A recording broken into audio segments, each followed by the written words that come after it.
আল্লাহ কিয়ামতের আগে বাংলাদেশে আর কোন নারী প্রধান চাই না।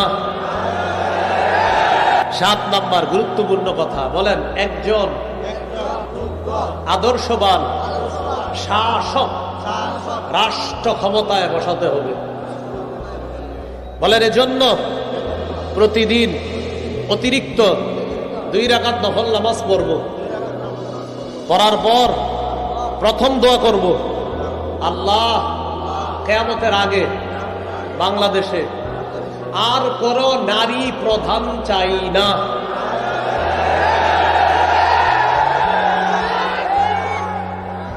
কি চাই না?